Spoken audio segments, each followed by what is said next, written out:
Good morning. I'm Olen and I'll be presenting with my colleague, Dr. Paresma Patel, on CMC requirements during early development for small molecule drugs. Dr. Patel and I reside within the Office of New Drug Products under the Office of Pharmaceutical Quality. In fact, we're office neighbors when we're actually on site. While this talk focuses on the early development of drug development, the vision of the Office of Pharmaceutical Quality gives you an idea of the end goal of that development. We believe that a quality product of any kind consistently meets the expectation of the user. Drugs are no different. Patients expect safe and effective medication with every dose they take. Pharmaceutical quality is assuring every dose is safe and effective, free of contamination and defects. It is what gives patients confidence in their next dose of medicine. So what can you expect from this talk today? Well, we will not give direct advice for how you should develop your product. FDA is not a consulting firm. It cannot assume responsibility for your development. Nor will we reflexively tell you that your ideas are impossible. If you can justify the risk-benefit analysis, it may be. We will, however, provide parameters for development based on federal regulations, published guidance documents, established monographs, and established literature. We'll provide scope for future FDA interactions leading up to IND submission. We'll provide general advice for avoiding common pitfalls. Our goal is to give you this general advice for your development and highlight the obvious pitfalls that can slow down the review process. Now, don't worry, I'm not going to read this slide to you. I'm going to tell you a story instead. My first week at FDA was exciting and a bit chaotic. I didn't have a computer for a week, so I didn't have any assignments other than to read the CFR, talk to my colleagues, and start my training in regulatory science. And when I cracked open the CFR, I nearly quit. I found it vague, obtuse, and generally not very helpful in figuring out how drugs are supposed to be evaluated by the FDA. But with a few more read-throughs and talking with my colleagues, I came to understand that the regulations, or the law set by Congress, is really just the general blueprint for how pharmaceuticals are evaluated in early development.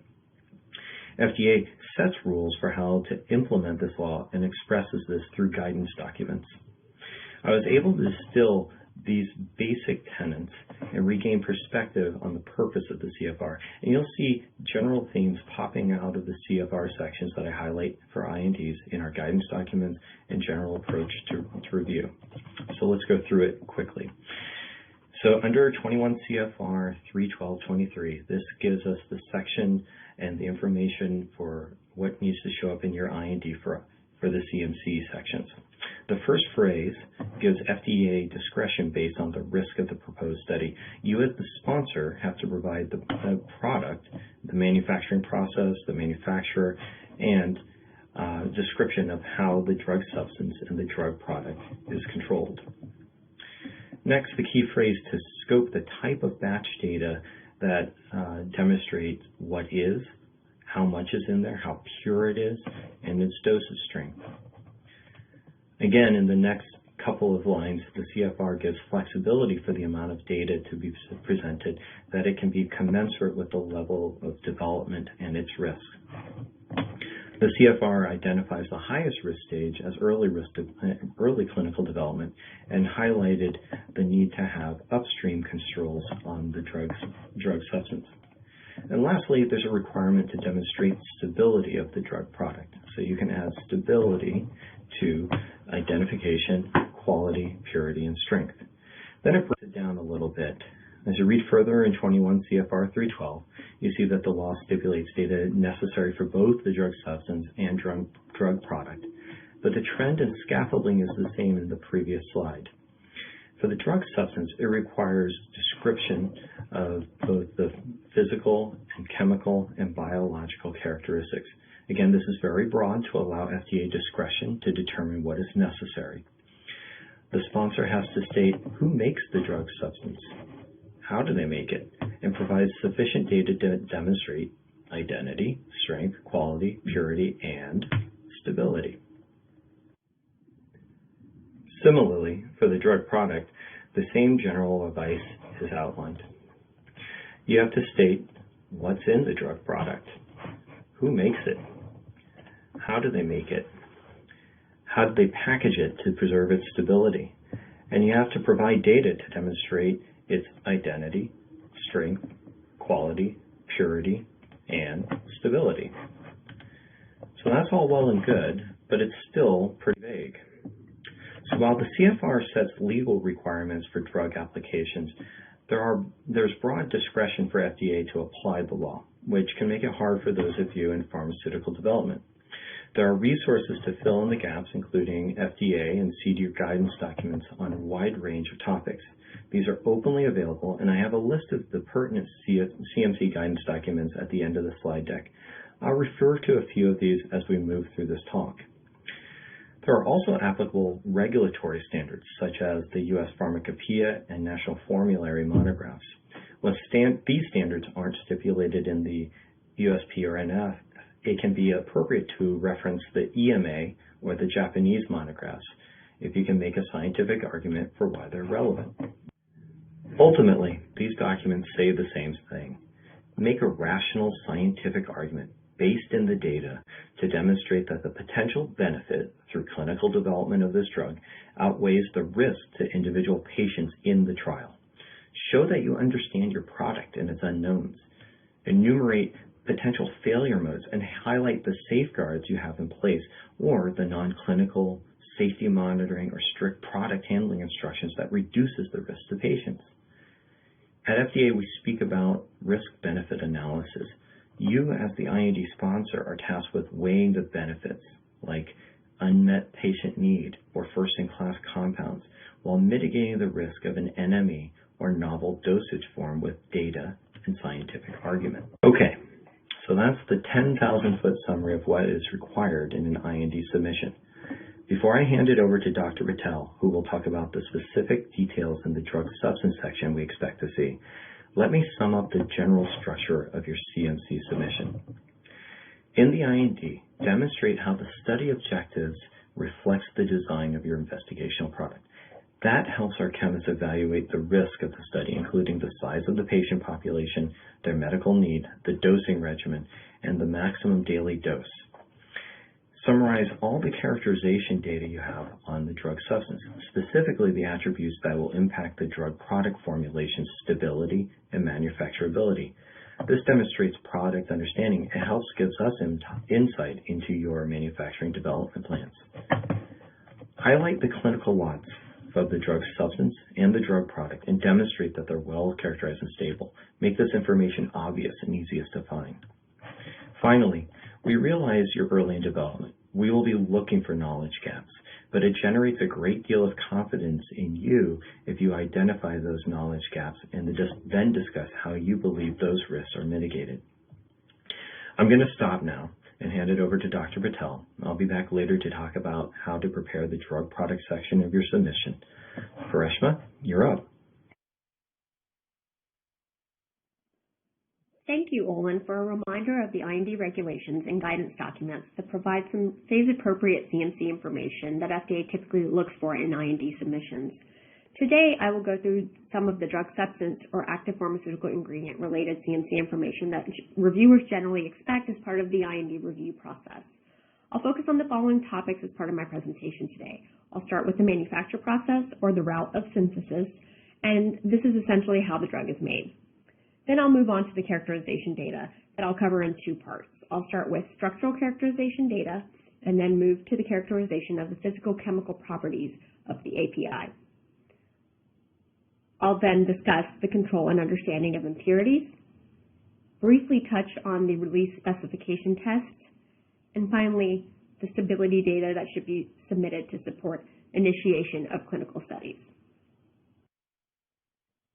First off, I'll start with the manufacture process, or route of synthesis. Today, I'll focus on new molecular entities, or NMEs, because typically the manufacture process for NMEs is at an early stage of development when an IND is submitted.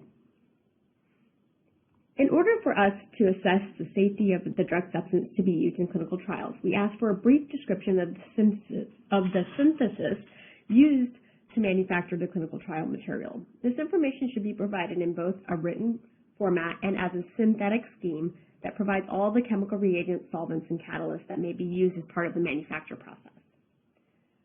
As part of the manufacturer section, it's also very useful to provide any information on in-process controls that may be used for every step of the manufacture process. For example, are there any analytical tests that may be used to ensure reaction completion at each step of the process?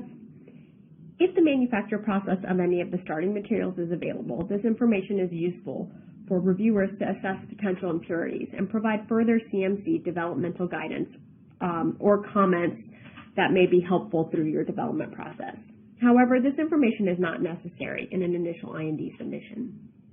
I note here that starting materials is in quotes because the Phase 1 IND manufacture process does not have defined and agreed upon regulatory starting materials. And I'll briefly touch on this concept of regulatory starting materials in the next slide. While not necessary in an initial IND, any information available on isolated intermediates and controls that may be available for those isolated intermediates, for example, specification tests, may be helpful for reviewers to understand the points within a manufacture process where there are opportunities to purge potential impurities. Finally, a list of all raw materials used in the manufacture process and the controls that are in place to assure the identity and purity of these raw materials should be provided in the IND submission. While not all of this information is expected at the submission of an initial IND, these aspects of the manufacture process are being developed as an IND moves closer to commercialization, and we expect that sponsors will be submitting amendments as they make these changes to the manufacture process. Because the synthesis is often being continuously modified and improved, there may be differences in the synthesis of the toxicology and clinical batches. If this is the case, it's important to provide the synthesis schemes for the toxicology and clinical batches and point out any specific differences in the routes and in the batch data. For example, are there any differences in process impurities, residual solvents, or elemental impurities between the toxicology and clinical batches? Many sponsors may choose to use the same batch for toxicology studies as they intend to use for clinical studies, and this approach is reasonable from the FDA perspective. However, we remind you that the non-clinical studies should be supportive of the proposed clinical doses, and a sponsor may want to assure that there is adequate non-clinical data to support any increases in impurity levels that may be seen upon storage of your clinical and toxicology batches. I do want to briefly touch on drug substance regulatory starting materials. Regulatory starting materials are the materials at which GMP manufacturing for a drug substance manufacture process begins. We highly recommend that sponsors initiate a CMC-specific Type C meeting with the FDA in order to discuss if the proposed starting materials are appropriate and reach agreement with the agency prior to initiating pivotal clinical trials. I provided a reference here for the ICH Q11 guidance document and the associated questions and answers document for reference. We do not expect that starting materials are designated when your IND is submitted. However, this is something that we do like to talk to sponsors about, typically at the end of Phase 2. Next, I'm going to move on to talk about the characterization data that is expected for your drug substance. I'll group this into two categories, structural characterization data and physicochemical characterization data. First is the structural characterization data, or the data to support the proposed structure of your API. We recognize that structural characterization data of your drug substance may be limited early in development. As part of the characterization and as part of your assurance of identity, we want to see submission of multiple characterization techniques to support the structure of your drug substance. Some of the standard techniques for small molecules include spectroscopic data, such as NMR, UV-Vis, or IR spectroscopy. Elemental analysis provides information on the elemental composition of a drug substance. We often see liquid chromatography techniques coupled with either UV or mass spectrometry as part of routine identity testing. If your drug substance has a chiral center, provide data to measure optical rotation. Drug substances of crystal in nature may be characterized by single crystal X-ray structure, which provides us with unambiguous structural characterization data for your drug substance. These are just some of the standard techniques, and this list does not encompass all of the possible techniques available for structural characterization. I would like to also note that for complex APIs, we may expect additional characterization. For example, for a peptide or oligonucleotide, we would expect some sort of characterization to confirm the sequence of those types of drug substances. For some other complex APIs, there may be additional guidance documents that are available. For example, for botanicals, there's a botanical-specific guidance documents that we would reference you to for CMC information that should be provided. As part of your characterization data, we expect submission of the raw spectral data. However, in addition to the raw spectral data, we also expect your interpretation of this data. For example, we would want to see peak assignments for an NMR spectra or functional group assignments for an IR. During IND review, we will then evaluate the totality of the characterization data that you've submitted and your interpretation independently, and we will provide any comments or developmental phase-appropriate advice. We acknowledge here that identification of some peaks in the spectrum may be ambiguous, and you may be in the process of identifying impurities that are present at low levels. I want to briefly describe some of the physicochemical characterization data that should be considered in the context of its criticality to the final drug product formulation and overall drug product stability. These types of attributes include physical attributes such as appearance and physical form of the API. For example, is the drug substance a solid or an oil, and what color is it? We want information on the solubility in aqueous solutions, as well as any organic solvents that may be used as part of the manufacture process. Information on particle size distribution may be limited at an initial IND submission, but the potential impact of this attribute for the drug product should be considered as additional clinical batches are manufactured. Hygroscopicity is the propensity for a drug substance to absorb water. Information regarding whether your drug substance is hygroscopic should be provided, and an assessment of the implications on your drug product dosage form. We want to know, is your drug substance hygroscopic? And what is the risk of, what is that impact for the overall stability, polymorphic form, or bioavailability for the overall drug product? Another potential key physicochemical parameter that may impact the drug product is polymorphic form. A complete understanding of the polymorphic form is not necessary in an initial IND submission. However, it would be important for you to understand the form of your toxicology and clinical batches and potentially monitor this attribute. If polymorphic screening studies are ongoing, please provide a statement to that effect in the IND submission.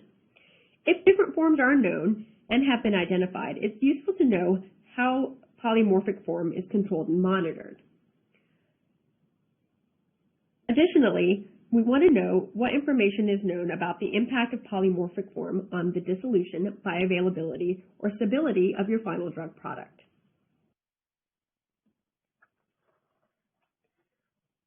I've touched on the information regarding the manufacture process and characterization to support the structure of your drug substance.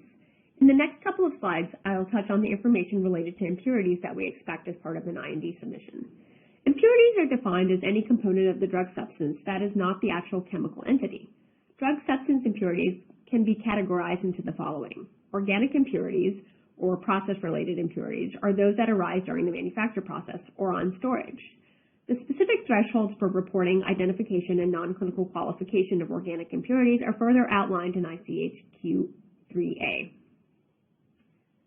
Genotoxic or mutagenic impurities and the toxicological thresholds based on the duration of treatment are defined further in ICH M7.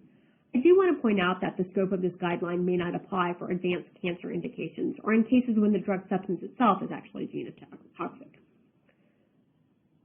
Residual solvents are those solvents that may carry through from the manufacture process to the drug substance, and the acceptable limits are defined further in ICH Q3C based on the permitted daily exposures.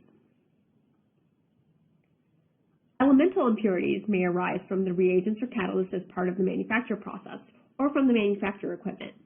The acceptable limits and tests are defined further in USP 232 and 233 and in ICH Q3D. And finally, microbial contaminants and limits are further defined in USB chapters 61 and 85. At early stages of development, we want to know what your control strategies are for the types of impurities that I described in the previous slide. We don't expect that all impurities are necessarily identified as part of the initial IND submission, but we do want to know what your proposed strategy is to further identify and control these impurities. At the stage of an initial IND, we ask that any differences in the impurities between toxicology and clinical batches be addressed and justified based on the information available.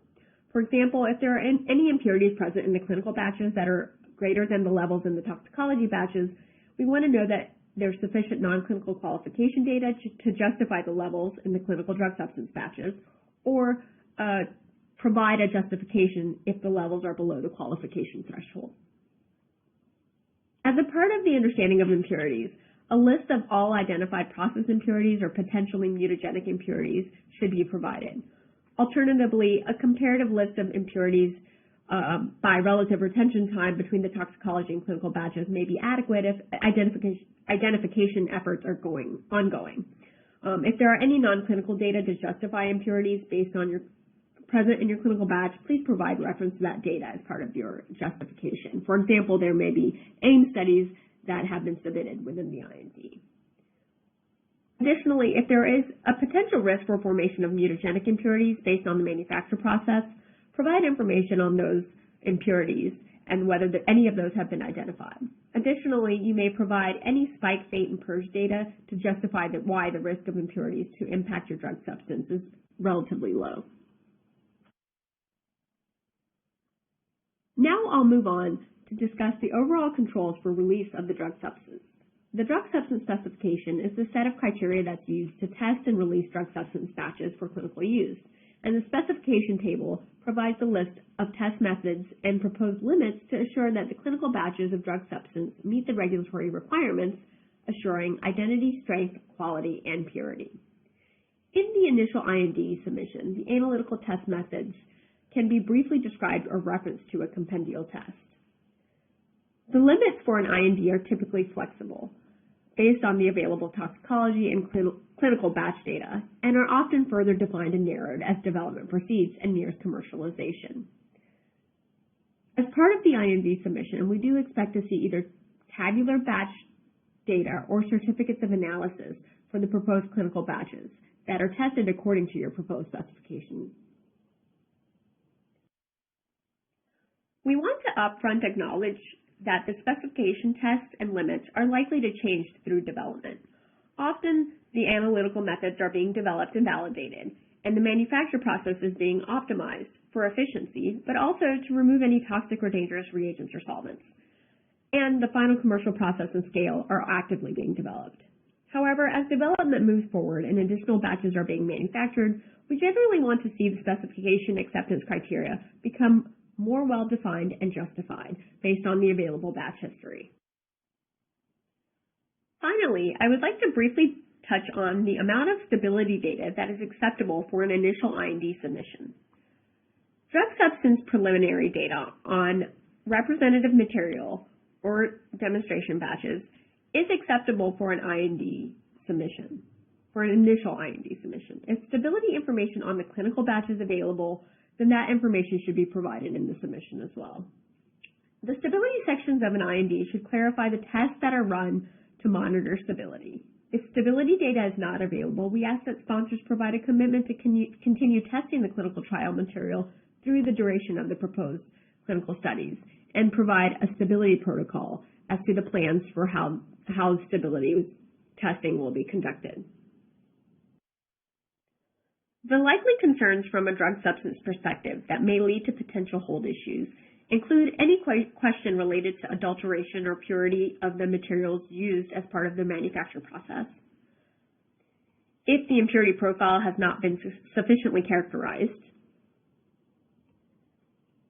any impurities that are known to be highly toxic or pose potential risk to patients, and finally, any noticeable stability issues based on the available data for proposed storage conditions of the API. Now I'll turn it back to Dr. Olen to link the quality and understanding of the drug substance to the final drug product. Thank you, Dr. Patel. The drug product section of your IND should be an exercise in bridging.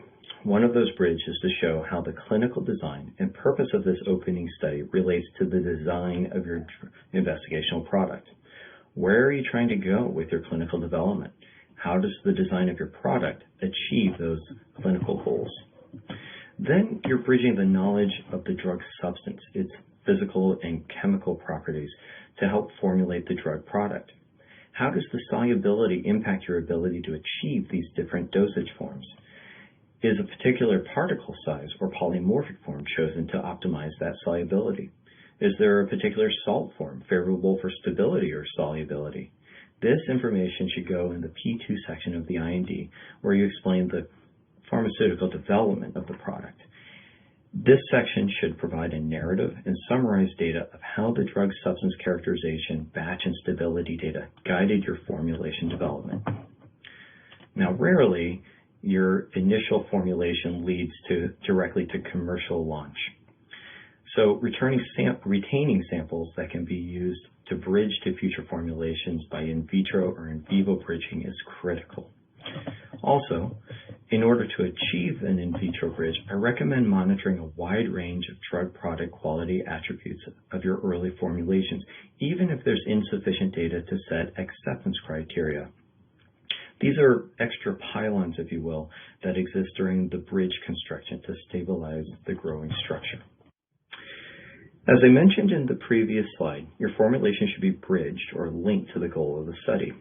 If this is an exposure or safety study, it may not be worthwhile to invest in extensive excipient compatibility studies or exploring some of the more technically challenging manufacturing processes like spray-dry granulation unit operations.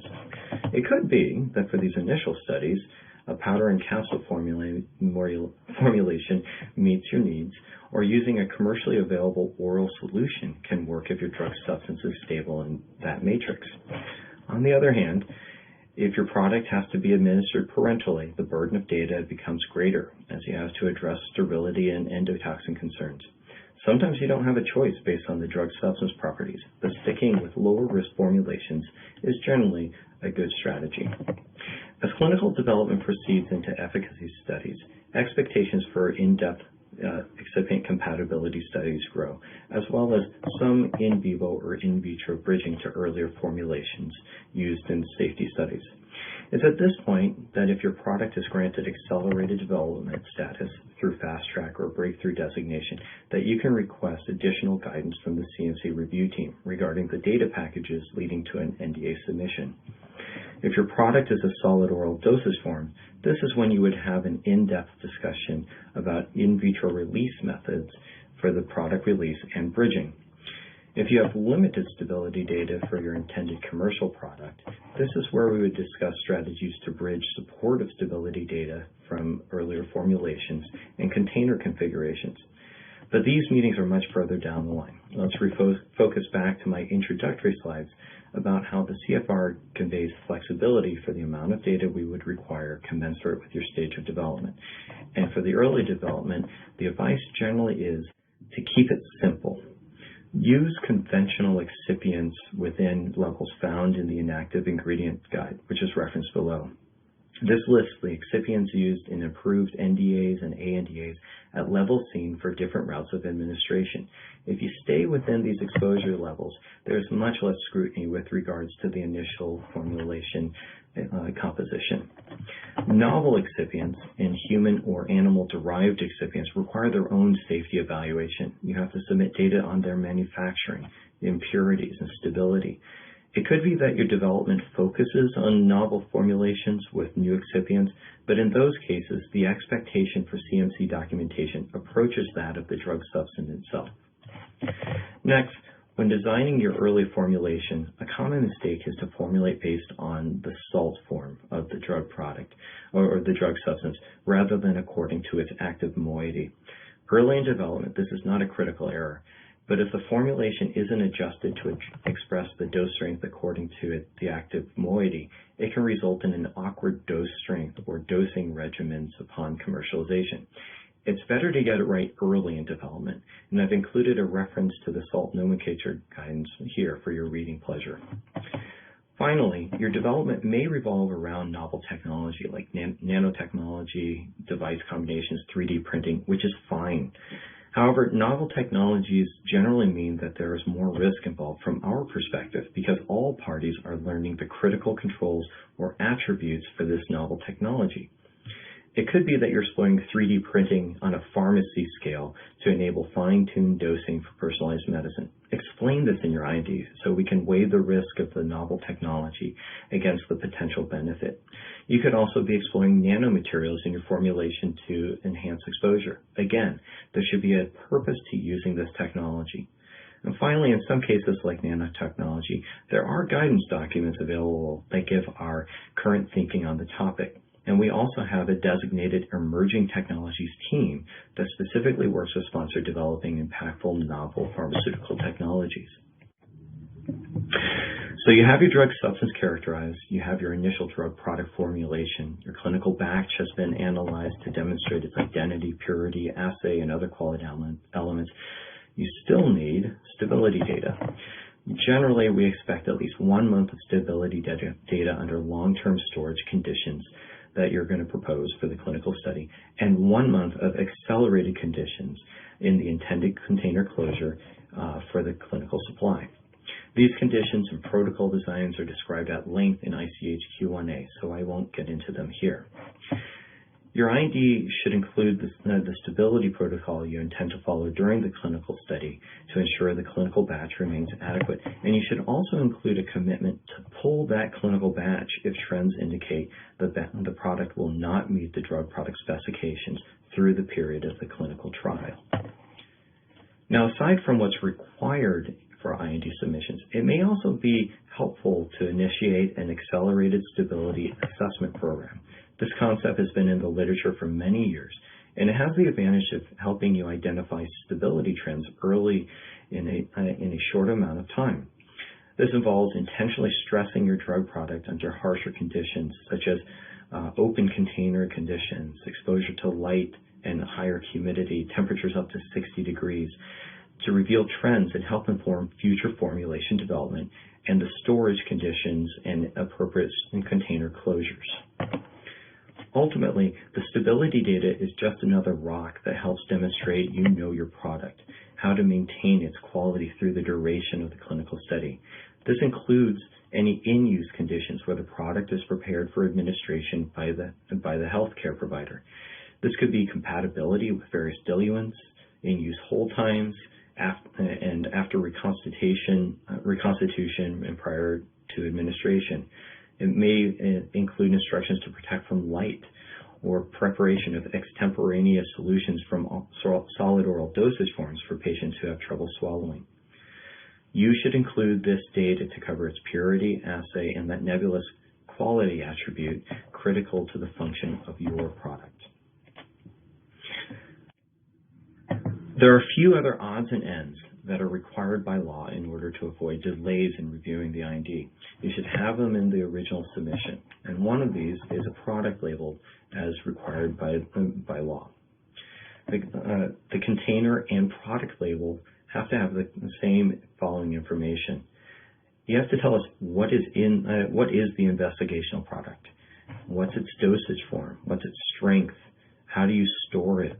There has to be a statement that this is a new drug being used for investigational use. You have to have the manufacturer or distributor name and address and a lot number. There's also an investigational brochure that should have some of the administration conditions for the clinical product. So again, if your product has to be reconstituted, you should tell us how it gets reconstituted, what diluents are compatible, what infusion apparatus is compatible with it, how long can it be stored as supported by the data. If you can form the extemporaneous solutions from a solid oral dosage form, tell us how to do that in the investigational brochure. We'll be looking for complementary data in the Module 3 section. And finally, if you have hold times, especially for parenteral product, you should state that in the investigational brochure, but also make sure the data is clearly outlined in the stability section of the drug product. Another requirement for your IND is to request an exemption from performing an environmental analysis on the impact of your molecular entity entering the aquatic environment. Generally, the correct categorical exclusion is 2531E, and this request should be filed under Module 1 of the IND. So, in addition to the CMC information on your drug substance and drug product, if your clinical study includes a placebo or active control, information on either of these materials is also required in the IND, but not to the depths of the investigational product because it lacks the risk of an investigational agent. Furthermore, if the active comparator is commercially available and the study is not blinded, it's sufficient to simply state in your IND that the U.S.-approved commercially available product is being used without modification. The comparator could also be covered under another IND, and if that's the case, a letter of authorization stating that you have a right of reference to the CMC information within the IND can be sufficient so long as the referenced IND is open and doesn't have pending CMC deficiencies. If the comparator is being modified for blinding, additional information for how the blind is accomplished, like manufacturing and manipulation, and some stability data will be necessary.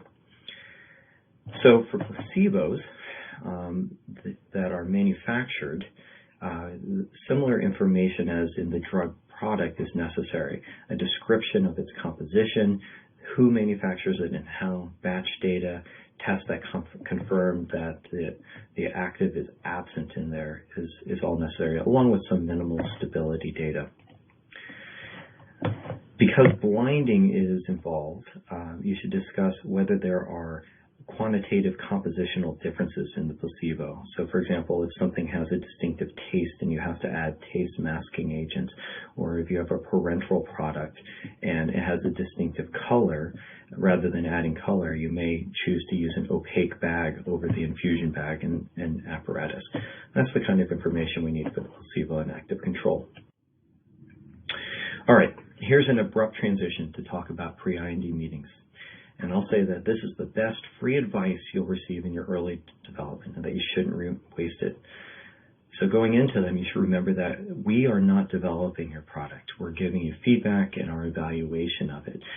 Just last month, there was a pre-IND meeting package that came in that was really a wasted opportunity. The sponsor did not have a product so much as they had a technology that they wanted to discuss. And because they didn't have a product, we couldn't give them specific advice on how to monitor or control it. And so they ended up getting the most general references to guidances. And the sponsor is not going to get a redo, and they've wasted that good opportunity. So remember, we're not developing your product. Come in at a mature state where you have an idea of where you're going with your product and seek to reach agreements. So for the CMC section of a pre-IND meeting package, there's no set script, but there are some common questions that come up. And probably the biggest one is that you'll identify impurities in the drug substance drug product, propose limits, and then propose your justification for why those limits are reasonable. That's what you should seek an agreement on in the meeting itself. We've given you some general advice on the amount of batch and stability data necessary, but if you have them already manufactured or preliminary data, include those in your meeting package so we can look it over and give our initial feedback as to whether it would be adequate. As I stated many times earlier, we know this is early in development and there are numerous knowledge gaps, and therefore there are residual risks. You should identify those risks, talk about how they're mitigated, how the benefit of the study outweighs those potential risks. You should link the study objective to your product design and in a way that it helps us understand why you chose a certain formulation, why you chose those dosage strengths, why you chose different manipulations such as extemporaneous solutions for people who can't swallow, or in-use conditions for administered parenteral products. The design of the product should be rational, so if you're introducing new technology or excipients, explain to us why and help justify that risk. And you can even look a little bit further if you want to talk about your further clinical development plans, knowing that these initial formulations likely are not what's going to be commercialized. Okay, so after the pre-IND meeting or any other interaction you have with the review team, your best course of action is to follow the advice of those meetings. The comments are very intentionally written to indicate necessary actions we expect to see in your following submissions. So, if we take the time to grant the meeting and provide advice, when we use words like must, required, and include, these are definitive necessities. Don't ignore those key words. Words like should, can, and just suggest that there might be some alternative routes, but we're still concerned about it, and you have the work as a sponsor to address those residual risks. It's really frustrating when an IND is submitted or an amendment comes in that doesn't provide the data we specifically requested. As a sponsor, ignoring our advice ultimately leads into diminished trust. It leads to a loss of the assumption of good intent and raises question about the management of other aspects of your clinical development, and ultimately it leads to more scrutiny. So when the IND comes in the door, the review team has less than 30 calendar days to read, evaluate, and render a recommendation. It's in your best interest that the data is easy to find and digest. Provide terse narratives that places data and the designs of the product in context. We don't need all of your data, but representative spectra are appropriate to demonstrate the characterization of the drug substance or drug product and the quality of the analytical methods at this early stage of development. We recognize that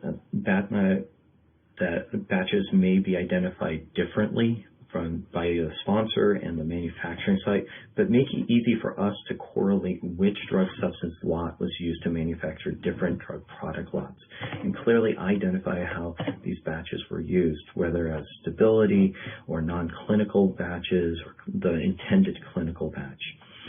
The data should be organized in neat tables and submitted in the format consistent with the electronic common technical document format. That's the image in the bottom right. Fishing through the submission for data wastes time and can lead to us getting frustrated trying to find the data that you want to clearly represent to us. Related to the organization of the IND submission, you may need some simple administrative documentation to support the CMC module. If you're purchasing or licensing the drug substance, make sure you obtain LOAs, letters of authorization, to the reference INDs or DMFs. These LOAs should be in Module 1 of the submission, and sometimes the owners of the reference INDs and DMFs provide summary of representative data to you, and it's helpful to include that in your own IND for our ease of access, specifically COAs or certificates of analysis of the non-clinical and clinical batches, and any bridging data of various formulations is very helpful in tagging your IND, rather than to rely on us to find it in the cross-reference IND. Now I'm going to give a quick note on CGMPs, or good manufacturing practices, because we could give an entire talk on GMPs. So GMPs are one component that assure the quality of the clinical drug product supply. It's the responsibility of the sponsor and the manufacturer to provide and use methods, facilities, and manufacturing controls to ensure that the investigational drug meets appropriate standards of safety, identity, strength, quality, and purity. FDA can conduct investigations during review or place an IND on hold if there's evidence that there's inadequate quality control procedures that would compromise the safety of the investigational drug. There is a reference below to the CGMP guidance for phase one drugs. I'm going to let you read that. But in short, one of the more common questions we get is, can we use material that was manufactured in my graduate school lab? And if you read through what CGMPs really are, the short answer is probably not.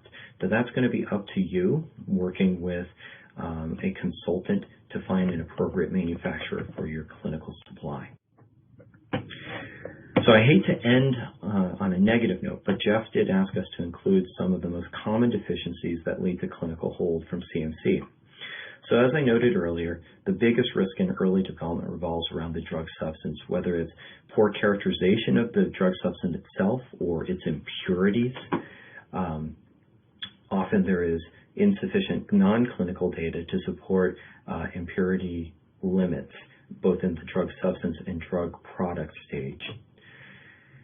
We realize the analytical methods are under development, but if we see evidence that there is variability in the readout of those methods, this undermines the confidence in the data that's used to support your application. And specifically for parenteral products, microbial controls, endotoxin limits, or long in-use periods is a common clinical hold deficiency. And finally, you may have a few remaining questions, such as how to initially formulate your product, whether and how much a CRO would cost, and recommendations for good CROs. And to that I say, get thee to a consultant. FDA is not going to develop your product. Our job is to evaluate your development and make agreement on data packages so you have a path forward in your development. We will look at your application and identify gaps. You as a sponsor and us as the FDA have a common goal of ensuring that the American public has access to high quality pharmaceuticals that meet medical needs.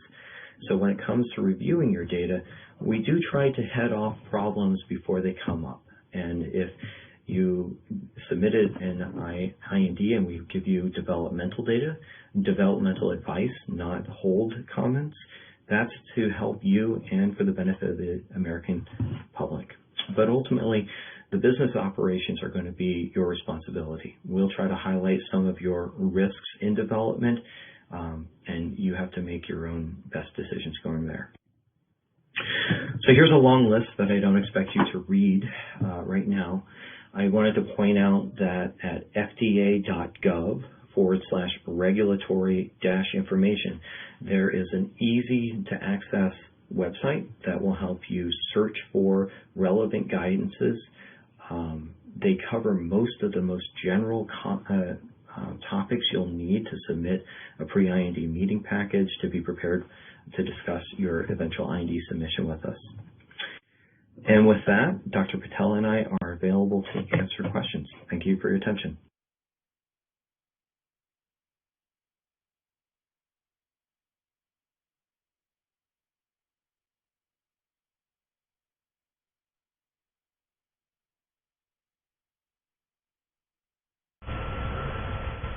Thanks, Paresma and Olen. That was great. That was right on point. But every time I hear this, it just seems so daunting to me. But I guess we've already spent a tremendous amount of structure-activity relationship science and preclinical data and in vivo and in vitro data before we get to the point that we then go through all of the hurdles that you guys have exposed us to. I know you guys have a lot of experience in drug discovery. I know that, we don't think about money, but I know you guys know these costs. I'm just curious, it takes $1 million probably to do the toxicology stuff. It takes probably $750,000 to do reasonable structure activity relationships and get to a drug when I have a structure. From what you guys described, for me to get it into a first in human trial, once I have that structure, just ballpark. Give me a sense of how much that is. What does it cost to do what you guys have just explained?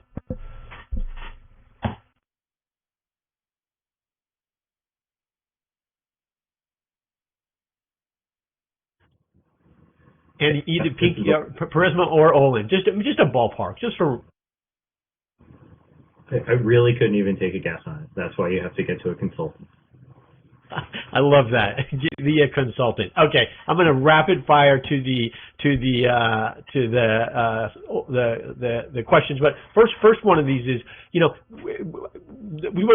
want to burn our pre-IND, and we're at an immature state right now, and we don't have quite all the data that we need. Is there? And I know that OPQ does, but how does that work? How do we get a little bit more information on particular aspects of our development plan, but don't have to use a pre-IND? Could one of you guys comment on that? Sure. So I think I mentioned in the talk that OPQ has an emerging technology team, and I've seen it brought in on a couple of cases. It initially got its genesis maybe about 11 or 12 years ago when we started seeing nanotechnology applications coming in. And again, later, maybe about 5 or 6 years ago, when we saw some of the first 3D printing applications. And I think initially, the products initially came in for pre-IND meetings, but got kicked over to the chemistry team that has its own project management staff. And we brought in a wide range of subject matter experts in general pharmaceutical development. And the emerging technology team took the first crack of having meetings with these firms to talk about some obvious hurdles, some of the challenges that the sponsor had identified and that the agency had concerns over, such that when they came in for a full clinical pre-IND meeting, that their package was more complete.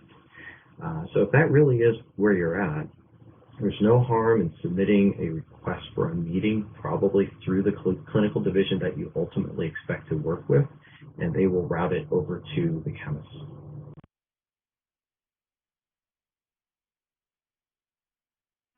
Great, thanks. Quick questions from the audience. How and when can we incorporate quality by design elements into our product development? Paresma or Olen?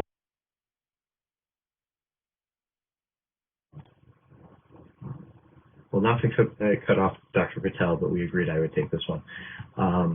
So quality by design is described in ICH Q8, and it was really kicked off about 10 or 11 years ago. A lot of what QBD talks about is understanding your product and the inputs that go into assuring its quality, and that includes its raw materials, but also the processing steps, the unit operations, controls, and then potentially getting regulatory relief after that. That was one of the initial discussion points. So what I would say and how it applies to this audience is that the same concepts of understanding what is critical for the function of your product should be implemented in its manufacturing. And if you have that, you can design and describe those control points in your pharmaceutical development section of your application. So we encourage all people to use concepts of QBD. It's not critical that all applications use things such as design spaces described in QA. Great, thanks, Olen. I think this is for Dr. Patel. It's chemistry. What is considered the last regulatory step in drug substance synthesis? Is there a specific definition that excludes reactions such as deprotection?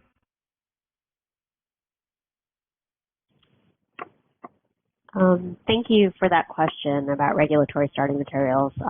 As I kind of talked about or touched on in the presentation that I gave, regulatory starting materials are assessed based on the ICH Q11 guideline and the associated questions and answer guidance that's available. There's no specific guideline for the number of steps that should be conducted under GMP, and there's no specific guideline that excludes specific types of reactions such as deprotections as part of your GMP manufacture process. We do refer you to the ICH Q11 questions and answer document, and specifically question 5.11, which discusses the considerations for whether enough of the drug substance manufacture process is being proposed for your GMP manufacture process. We recommend that usually sponsors initiate this Type C CMC specific meeting to discuss their proposed regulatory starting materials, and you provide justification at that time as part of your briefing package based on the principles that are provided in the Q11 questions and answer document. And I think that's something that the agency is happy to come to an agreement, typically around the end of phase 2 or prior to initiating your pivotal clinical trials. Great, thanks. Another one for you. Will the drug substance stress condition study data be acceptable in lieu of the drug substance stability data in the initial IND? And stability data can be provided within 3 months after the IND is active. This is one of those, can we get to you later, but here's what we're going to do kind of questions, I guess?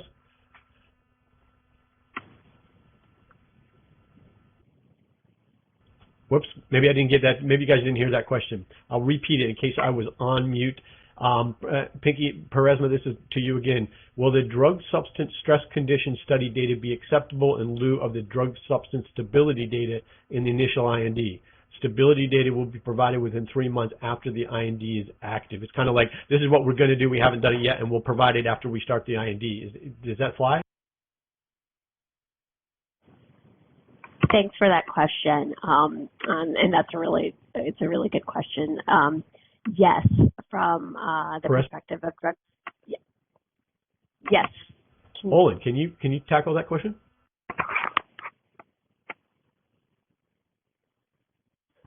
And I'm sorry, we're going to let experiencing Jeff Summers. We can hear Paresma. Paresma, can you go ahead and respond to the question? Okay. So yes. Okay, so folks, I'm going to ask Lisa to jump in here because I cannot hear anybody, and thanks. All right. Sorry about the technical difficulties there. Yes, to answer the question, if you have some preliminary data under stress conditions, that would be acceptable or may be acceptable for an initial IND submission, because we would consider stress conditions to be worst case conditions for storage. However, obviously this depends on what the data are and if there are any significant changes that are observed or any trends that we may see where your drug substance batches may be going out of specification. So we would certainly consider that data. If you are providing a minimal amount of stability data, we recommend you provide a stability protocol and a commitment to continue testing the drug substance through the duration of your clinical study. Thanks. I am back. I had a technical issue there. I'm sorry and apologize. Olen, the question is to you. You mentioned a minimum of 1 month stability data for the drug product. Is this required for the actual clinical batch, or may data be provided for other earlier representative batches? I think you know the answer is going to be, it depends. We have seen situations where earlier engineering lots have been placed on stability with a commitment to manufacture the clinical lot later, and that it would meet the specifications agreed on in the P5 section of the application. We obviously would prefer that the clinical lot is placed on stability, because then you're simultaneously administering and monitoring the stability of that clinical batch. So it would fall back on the sponsor to make that argument that they understand the conditions that would degrade the drug substance, and they could do that either by demonstrating initial early stress stability studies with the drug substance, or stress studies with that engineering formulation, that there is a high confidence that it will be representative of the clinical lot and that that clinical lot will be stable. So there you go. It depends.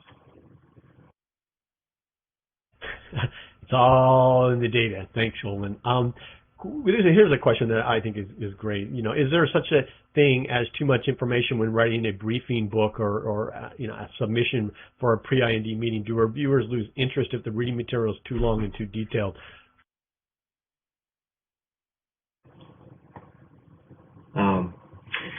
So yes, I would say yes again. A pre-IND meeting package, we are on the same tight timeline to review and render our comments back to the clinical team. And so when you're putting the package together, I think you should really think about how you're going to write up a terse narrative with representative data. So if there are batch data of 20 batches, it's fine to put it in there, but collate it into a single table or table set so that we can do a quick comparison. We don't need the original batch analysis sheets. Similarly, if you have an analytical method that is under development, we understand early in development that these methods are in place for now, that they are being optimized, and full validation is not complete. So a validation report would not get much attention at the pre-IND stage. We would save that for the IND review, and even at that point, we would be looking largely for summary and representative data. I think you could put yourself in our shoes and understand that we generally have only a couple weeks to review both meeting packages and original INDs on top of other assignments for other applications.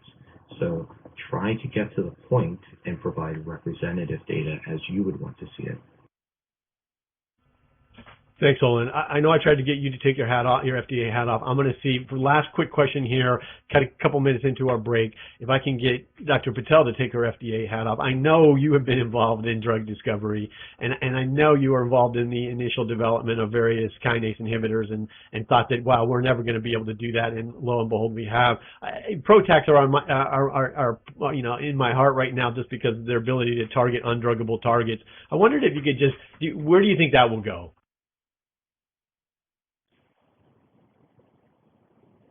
Awesome. Thanks for that question, Jeff. You know, I would preface this by just saying that I think industry, scientists, regulators, we have all been, it's always really difficult to guess at which targets and mechanisms of actions from a non-clinical perspective will actually pan out. As you mentioned, Jeff, I think in the kinase inhibitor space, even considering covalent inhibitors of kinases, we've certainly all guessed poorly in those spaces previously. So, you know, considering something like PROTACs, I would answer that everything and anything really has hope.